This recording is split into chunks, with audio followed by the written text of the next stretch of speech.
Well, to that greater end, another school of thought for solving the decades-long Israeli-Palestinian conflict will now be center focus at an upcoming conference in Jerusalem. Joining me now in the studio to tell us all about it is Ted Bellman, the editor and publisher of Israel Pundit. Thank you very much for coming in. Thank you. All right, Pleased to be here. Thank you. My first question for you is, what is the idea that you'll be presenting at this conference? Well, as you know, Israel is looking for alternate solutions. Not everybody, but the majority want something different than a two-state solution. And Bennett and different people, Carolyn Glick, have all offered solutions.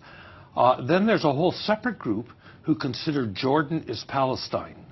But we're distinguished from that group because we don't believe in negotiating with the PA because it doesn't get us anywhere, or negotiating with the king. No agreement can be negotiated. So our plan is totally different. So who is going to be in attendance to back this conference?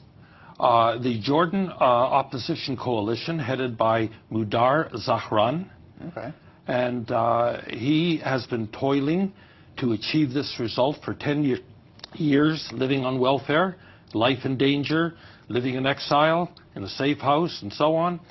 And I'm bringing him here and bringing in another Arab speaker who's now living in America. And they're going to make the case that they can take over Jordan, and when they do, it'll be good for Israel, very good for Israel. So first of all, I mean, it doesn't sound like this is some sort of fringe ideology. This is something that has gained a lot of traction. It's gained a lot of traction, but even more with the higher-ups, with the government on the quiet. They are very interested in the possibilities in this solution. Because if they come to power, and it's a separate issue, how do they come to power? Yeah, I want to know. How do we assume power without negotiating with the Hashemites or with we the don't PA? even need consent of the people. We don't need consent of Congress. This is an executive action like the removal of Mubarak. An executive action on whose behalf? Who is acting? U.S. So the U.S. would need to intervene and basically dissolve Jordan. Quietly. They'd enable it to happen.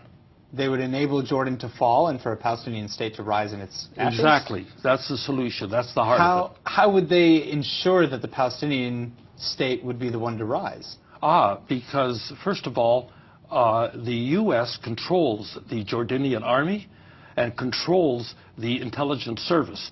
And if they give them orders to install so-and-so in power, it'll get done. How do you expect the Hashemites to respond to an argument The like Hashemites only represent a clan of about 82 people. The Palestinians hate them even more than they hate the Jews. And the Bedouins, surprisingly, hate them also. So the king has no support, and his fall is imminent. Imminent, like within a year or two at the most.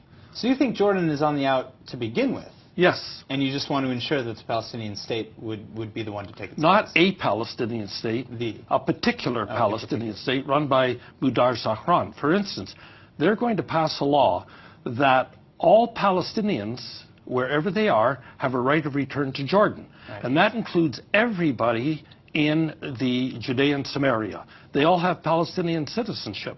And they will have the right to go to Jordan, get benefits, and everything else. So that's what they're going to do. Plus, they want to normalize with us totally. How do you get all the Palestinians who are living in the West Bank and Gaza and other Palestinian territories? I thought you wouldn't ask. I'm getting to it. Okay. How do you get them to want to take part in this? Well, because there's a strong nationality or nationalistic ideology. You would be surprised. At our conference, we have a number of Palestinians who are coming to say, we hate living under the PA. You give us a good job and passport and normal life, and we'll move to Jordan. That's basically the idea. Now, what we want to do is incentivize them to leave. Whatever it takes to encourage them to leave, that's what Israel has to do, and that's the solution. That's the whole idea. And part of incentivizing them to leave is not de-incentivizing them by having economic programs and making it all better. You can't, as they say, suck and blow at the same time. If you want them to leave, don't give them a feather bed here. All right. Well, thank you for coming. I'm very interested to see what comes out of this conference. It's a fascinating ideology, and I'm very interested to see what comes out of this conference. Ted Bellman, thank you very much for coming. Thank you. All right.